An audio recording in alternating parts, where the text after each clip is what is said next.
A month or so ago, I mentioned in a video that I wanted to sell my Fuji X-S10 for something a little bit different, a camera that offered a different shooting experience. So in case you didn't see that video, primarily I shoot on the Fuji X-H2, which is actually the camera that's filming me right now. And my Fuji X-S10 is a backup for that camera for when I'm on client shoots or on a photography trip. It's always good to have a backup option if your main camera lets you down, isn't it? Now, the only problem with that X-H2 and X-S10 kind of combo was that I never used my X-S10 for hardly anything. It just sat on the shelf waiting for its moment to shine, if you will, because the two cameras are very, very similar. So I always gravitated towards my main camera. The X-S10 was just there for a backup.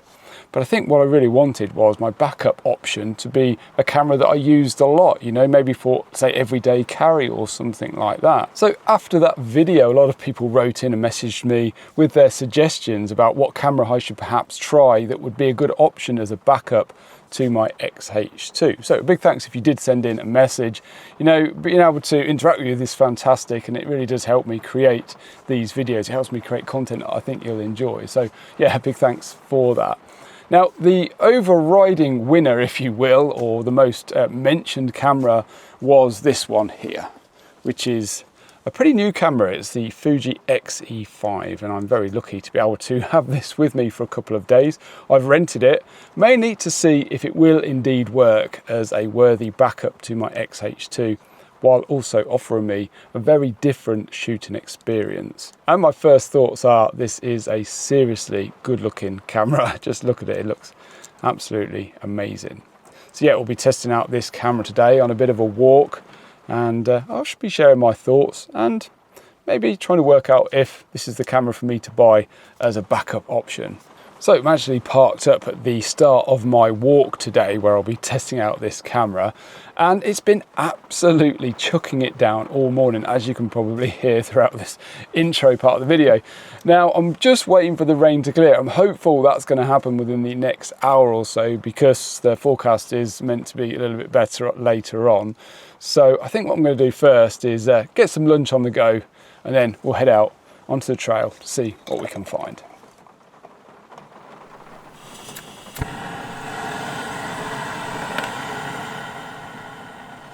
I am looking forward to this. Homegrown and homemade squash soup. Let's see what it tastes like. That is amazing. Food always tastes better when you grow it yourself, doesn't it? Delicious. I didn't cook it though, so big shout out goes to my wife, who's an excellent cook. Anyway, let's go on down the trail.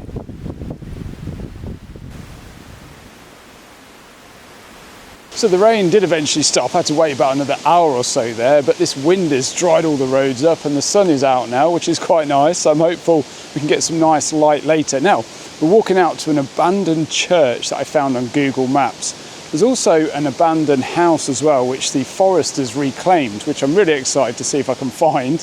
Yeah, there should be lots to shoot down there. Now, I don't have anything specific that I'm looking for today, anything really in terms of landscapes or wildlife or abandoned buildings, so it should be pretty cool. Alongside the 23mm lens that I've got on the X-E5 there, I've also got the 16-50 and the 70-300 in my backpack alongside the X-H2. So, it'll be really interesting if we can find something good to shoot today. I'm really hopeful. There's lots of broken cloud coming along now, so we might get some nice light. And we've got about 6 miles to do, so let's crack on.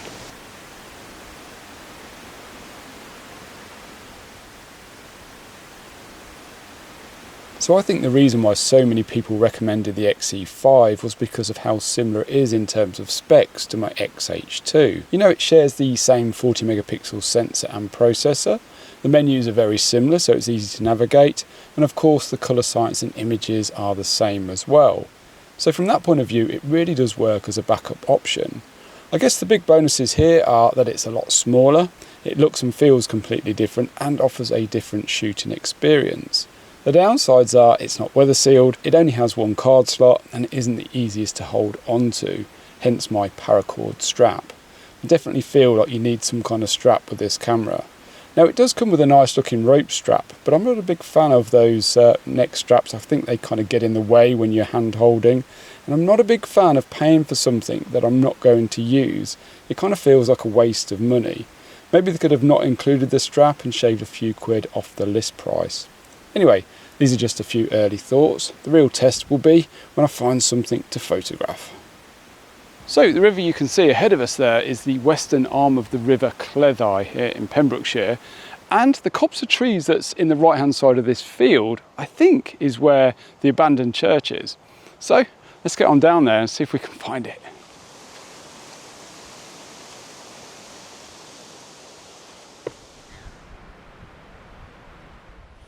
So the sun is shining. It is absolutely beautiful right now. You really wouldn't know it was the same day. Now I think I found the structure, the old abandoned church situated amongst these trees here. Now it does look very overgrown. There's tons of brambles and sloes and all sorts going on here.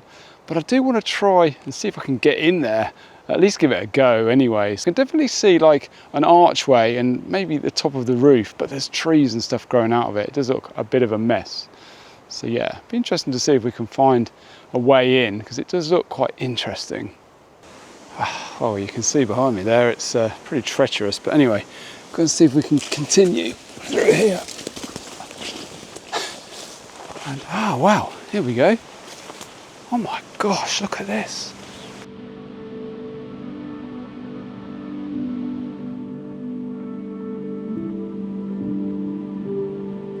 I wonder if there's a doorway in. Looking where I'm treading, because you never know with these old places. A lot of these old buildings have wells and things. Ah, a doorway.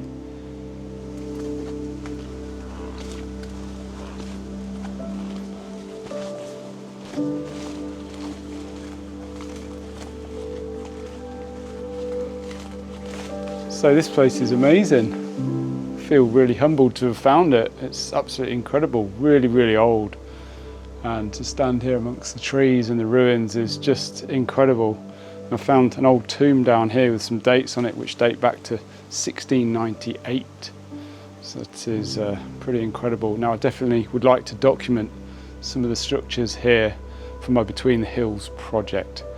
So yeah, absolutely amazing. So I think I'm going to get the XE5 out. I'm going to stick with the 23mm lens because I really want to try that lens out, and yeah, take a few documentary shots here. Absolutely wonderful. So lucky to have found this.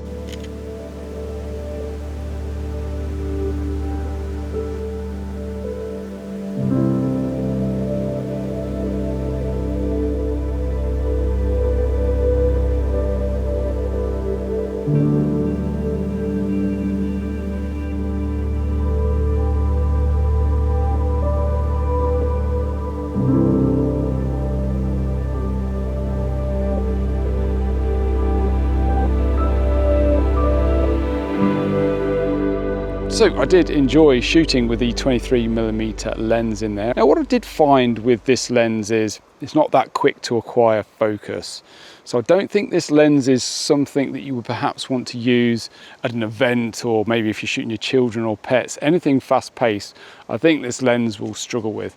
Now it's great for the type of photography that I do. I'm, you know, very slow paced. I like to take my time, frame my shots up, and it's absolutely fine for that. But yeah, it is a little slow to acquire focus.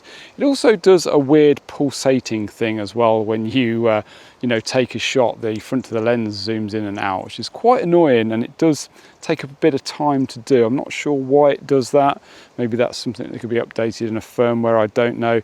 I think making these type of lenses is quite difficult, or especially if you want to make them at a reasonable cost. Now, I mean, the build quality of it is absolutely fantastic. I'm not faulting that.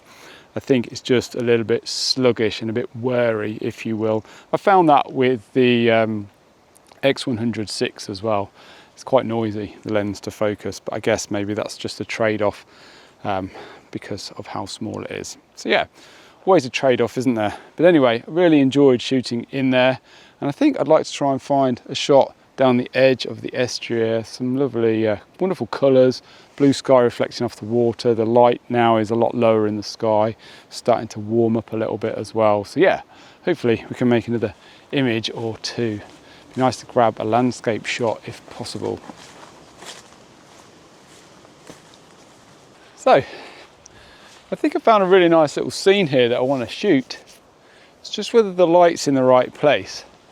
Now there's a lot of bright sky at the top of the image. What I'm thinking is to put the telephoto lens on and really focus in on this little vignette of the landscape just here. And there's some nice light catching the trees. So I think I might, yeah, put the telephoto lens on. I might even use a tripod just so I can relax a bit and get into the groove of landscape photography for a moment. So yeah, lovely little scene this. I just don't know whether the light might be a little bit too harsh right now.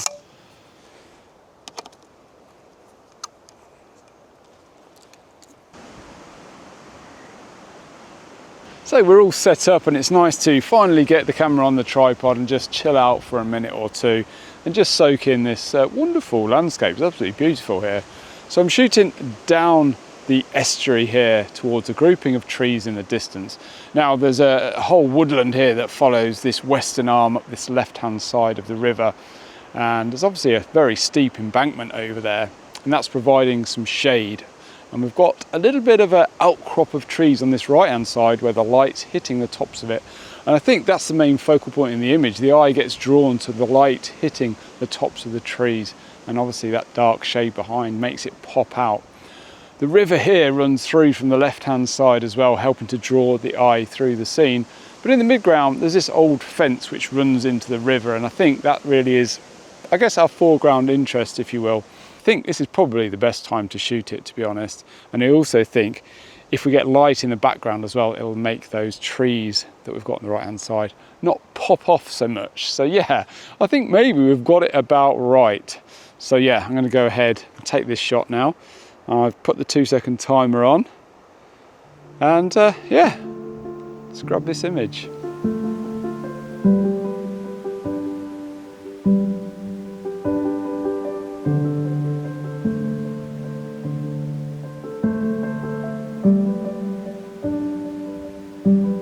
I quite enjoyed setting up that last shot there looking down the estuary. Time will tell whether it will work out in the edit or not. But before we move on a bit further downstream, I'd just like to mention that I've got a brand new Lightroom preset pack that I've just put together. Well, I've been putting it together for the last maybe 12 months or so, ever since I started working on my Between the Hills project. I wanted to create a certain look within that project. I guess an analog vibe, you might call it. Some of the presets are kind of taken some inspiration from some film stocks of old, such as Kodachrome and Portra 400. They're not replicas of film stocks, they're just inspiration from them. And I think they make a really nice collection. It helps to create a nice cohesive look to a set of images. And yeah, it's been something I've been really working quite hard on over the last 12 months, just tweaking them, gradually improving them. And now they're ready to share with you guys. So if you're interested in taking a look, please feel free to check out the link down in the video description. There's tons of information over there about how to use them and what they do. So yeah, if you feel like getting on board with that and helping to support the channel, yeah, the link is down in the video description. So a few final thoughts on the XE5 before I head back to the van and sign off. So yeah, I'm looking for a backup to my XH2, and I think this serves the purpose really well. Obviously it's exactly the same image, so I'm getting consistency across the board when I use this, which is really nice. There's a few things I really like I really enjoy the minimalist design. I think that's fantastic. I think the viewfinder's great, to be fair, even though it's really small. Once you put your eye up against it, it's quite spacious inside. Also, I like the LCD. I know it's not quite as high resolution as the XH2, but again, you don't really notice it in my opinion. I really like the film simulation dial. Now, a lot of people give the film simulation dial a bit of stick, but I'm somebody that uses recipes. So I've got one for when I'm shooting landscapes. It's a very flat image, similar to how the RAW file is. so I can assign that to FS1. I've got a black and white preset that I use as well, which is similar to one of my Lightroom presets. I've also got a Kodachrome looking JPEG recipe as well, which I use when I'm shooting my Between the Hills projects when I'm in towns and cities. Again, that's similar to one of my Lightroom presets. So yeah, they work really well for that. I can just quickly switch between them, which is really cool. What I don't like is the shutter speed dial, the fact that it doesn't have a lock on it, which is really annoying. So I'm somebody that usually uses the T mode here and uses the back command dial to dial in the shutter speed. I like to do that because obviously on the dial on the top here you only get 1 stop increments, whereas on the back rear command dial there you get 1/3 of a stop increment, so it's easier to fine tune your shutter speed. So what I found is quite often it'll be moved around a little bit, so if it was locked it would be so much better, but unfortunately it's not. I guess it's just a minor gripe. I really like the little function button, command dialy thing on the front. I don't know what you call it, lever I guess you'd call it. It's got a few different positions that you can program you know, functions to. I've got this 2-second timer programmed up on it right now. I've got white balance programmed up on it. I've got my crop ratios as well programmed up on it. So yeah, that's quite versatile. I think I'd spend a bit more time setting this camera up and I could get it working really well. So the 23mm pancake lens, still a little bit dubious about. It's very slow to focus. I guess I get used to it. It hunts around a lot, which is quite annoying. But that being said, it's so small that this setup can go in the pocket and you're ready to shoot. So there's compromises. I think if I was going to buy the XE5, I would actually buy this lens as a bundle, as a kit. It makes sense. It makes the cost a little bit cheaper. And yeah, just makes it a little bit like the X100VI, which is a camera I absolutely loved. And the only reason I didn't buy that camera was because it had a fixed lens. So yeah, this really does solve that problem. Anyway, I think that wraps the video up. Please be sure to check out the video at the top here if you want to see another one of my outdoor adventures. And yeah, please feel free to check out those presets as well. The link for those is up the other side and down in the video description. Thank you so much for watching. And while I catch my breath back, I'll see you again next week, hopefully.